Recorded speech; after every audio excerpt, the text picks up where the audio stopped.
महिनाभर आरामात टिकणाऱ्या कुरकुरीत अशा गुळाच्या पापड्या खास करून या अक्षय तृतीयेला बनवल्या जातात। हाय हॅलो नमस्कार, मी मधुरा सावजी किचन मध्ये तुम्हा सर्वांचं अगदी मनापासून स्वागत करते। तर आजची आपली रेसिपी आहे गुळाच्या पापड्या आणि या गुळाच्या पापड्या खास करून अक्षय तृतीयेला बनवल्या जातात। तर त्याचीच रेसिपी मी आज तुमच्यासोबत शेअर करणार आहे आणि तेही अगदी अचूक प्रमाणासह कशी बनवायची ते सांगणार आहे। तर त्यासाठी व्हिडिओ शेवटपर्यंत नक्की बघा। चला तर मग आता रेसिपीला सुरुवात करूया। तर इथे मी 1 वाटी गूळ घेतलेला आहे। तुम्हाला मेजरमेंट फिक्स ठेवायचं आहे, म्हणजे कुठल्याही एका वाटीने किंवा कपानेच आपल्याला संपूर्ण साहित्य मोजून घ्यायचंय। तर 1 वाटी मी इथे गूळ घेतलेला आहे। एका भांड्यात त्याला घालून घेते आणि त्यात आता 1 वाटी मी पाणी घालून घेणार आहे। 1 वाटी गूळ आणि 1 वाटी पाणी असंच आपल्याला घ्यायचंय प्रमाण। आणि आता याला आपल्याला पाक करायचा नाहीये, फक्त हे गरम झालं की गॅस बंद करून घ्यायचा आणि 10 मिनिटं याला साईडला ठेवून द्यायचं। आता इथे मी एक परात घेतलेली आहे आणि यात घ्यायचंय आपल्याला गव्हाचं पीठ। तर इथे मी गव्हाचं पीठ 2 वाट्या घेणार आहे। त्यानंतर यात आपल्याला घालायचं आहे बेसन। बेसन अर्धा वाटी घ्यायचं आहे आणि तांदळाचं पीठ घ्यायचं आहे आपल्याला अर्धा वाटी। त्यानंतर यात घालून घ्यायचं आहे अर्धा वाटी रवा। तर रवा घातल्याने पापड्या छान कुरकुरीत होतात, म्हणून मी रवा घालते। आणि आता यात आपल्याला घालायचं आहे चिमूटभर मीठ। आता इथे मोहन घालायला मी तूप घेतलेलं आहे। तुम्ही तेलाचंही मोहन घालू शकता, पण मी आज तुपाचंच मोहन घालणार आहे। तर तूप आपल्याला घ्यायचं आहे 2 चमचे। त्याला छान कडकडीत गरम करून घ्यायचं आहे आणि त्यानंतर कडकडीत गरम तुपाचं आपल्याला मोहन घालायचंय। तर मोहन आपल्याला 2 चमचे घालायचे आहे, त्यापेक्षा जास्त घालू नका। फक्त इथे 2 चमचे आपल्याला मोहन घालायचे आहे। मी अंदाजानेच घालते, पण तुम्हाला 2 चमचे घालायचे आहे। थोडंसं तूप मी ठेवलेलं आहे। तर आता आपल्याला हे मिक्स करून घ्यायचंय। तूप गरम आहे त्यामुळे मी चमच्याच्या साहाय्याने मिक्स करून घेणार आहे आता।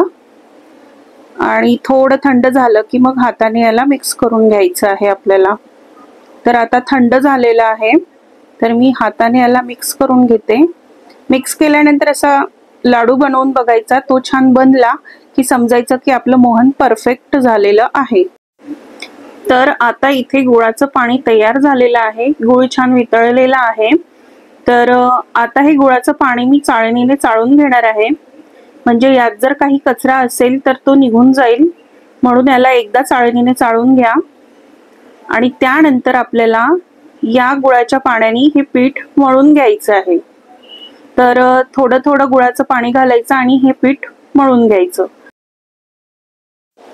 अशा प्रकारे आपल्याला हे मळून घ्यायचं आहे आणि याचा गोळा आपल्याला नरमच ठेवायचा आहे, खूप जास्त कडक बनवायचं नाही आहे, कारण यात रवा आहे आणि तो फुलतो आणि मग ते मिश्रण अजून कडक होत जातं, म्हणून याला सुरुवातीला आपल्याला नरम असंच मळून घ्यायचं आहे।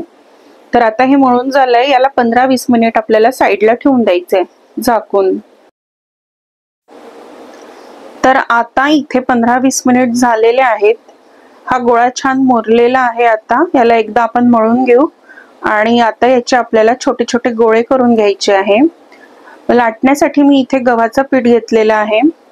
तर अशा प्रकारे छोटे छोटे गोळे करून घ्यायचे। आता मी इथे अशा प्रकारे छोटे छोटे गोळे तयार करून घेतलेले आहेत। आता गव्हाच्या पिठामध्ये याला गोळून घ्यायचं आणि हातानेच अशी छोटीशी पारी करून घ्यायची आणि मग याला लाटण्याने लाटून घ्यायचं। याला झाकून ठेवायचं, म्हणजे हे कडक येणार नाही मिश्रण। तर आता याला मी लाटून घेणार आहे। अशा प्रकारे लाटून घ्यायचं आहे आपल्याला पातळ, आणि याला आपल्याला फोर्कच्या साहाय्याने छिद्र करून घ्यायचे आहेत, म्हणजे या पापड्या फुगणार नाहीत। तशाही या पापड्या फुगत नाही, पण फुगायला नको म्हणून याला आपण फोर्कच्या साहाय्याने छिद्र करून घेणार आहोत। तर अशा प्रकारे छिद्र करून घ्यायचे फोर्कच्या साहाय्याने। तर अशाच प्रकारे मी संपूर्ण पापड्या लाटून घेतलेल्या आहेत। याला 2-3 तास मी असंच हवेशीर ठेवलेलं होतं, म्हणजे त्याने पापड्या छान कुरकुरीत होतात। चला तर आता याला तळायला घेऊया आपण। इथे मी गॅसवर एक कढई ठेवलेली आहे। मी तीच कढई घेतलेली आहे ज्यात मी तूप गरम केलेलं होतं। तर आता त्यात आपल्याला तेल घालून घ्यायचंय। तेल छान मीडियम फ्लेमवर गरम होऊ द्यायचं, खूप कडकडीत गरम नाही होऊ द्यायचं। गरम झालं की त्यात आपल्याला पापडी घालून घ्यायची आहे। मी पापडी घातलेली आहे गरम तेलात। आता आपल्याला ही तळून घ्यायची आहे। तर खालच्या बाजूचा रंग हलका बदलला, हलका ब्राऊन झाला की याला आपल्याला पलटून घ्यायचं आहे आणि दुसरी बाजूही आपल्याला तशीच हलक्या ब्राऊन रंगावर तळून घ्यायची आहे। तर बघू शकता तुम्ही याचा रंग हलका बदललेला आहे। हलका ब्राऊन कलर येऊ द्यायचा, खूप जास्त डार्क करायचं नाही, नाहीतर त्या तेलातून काढल्यानंतरही खूप डार्क रंग येतो त्याला। तर अशा प्रकारे आपल्याला तळून घ्यायचं आहे आणि खूप जास्त उलटपलट करायचं नाही, नाहीतर त्या तेलकट होतात। तर अशा प्रकारे आपल्याला तळून घ्यायचं आहे आणि ही प्रोसेस आपल्याला स्लो फ्लेमवरच करायची आहे, खूप जास्त हाय फ्लेमवर करायचं नाही, नाहीतर त्या वरून लालसर होतात आणि आतमध्ये कच्च्याच राहतात। तर अशा प्रकारे आपल्याला तळून घ्यायचं आहे। परत एकदा सांगते, पापडी तेलामध्ये घालून घ्यायची, खालचा रंग हलका बदलला की याला आपल्याला पलटवून घ्यायचंय।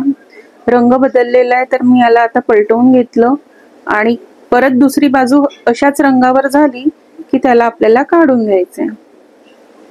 तर खालचा रंग आता बदललेला आहे, याला मी काढून घेते आणि या पापड्या आपल्याला स्लो फ्लेमवरच तळायच्या आहे, नाहीतर त्यावरून लाल होतात आणि आतमध्ये कच्च्याच राहतात। तर अशा प्रकारे आपल्या पापड्या तयार झालेल्या आहेत। बघू शकता तुम्ही रंगही खूप छान आलेला आहे। पापड्या खूप छान कुरकुरीत झालेल्या आहेत, बघू शकता तुम्ही। आणि या खायलाही याची चव खूप छान झालेली आहे।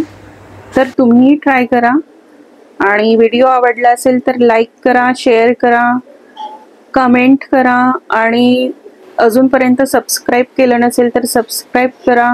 भेटूया लवकरच एका नवीन रेसिपी सोबत, तोपर्यंत धन्यवाद।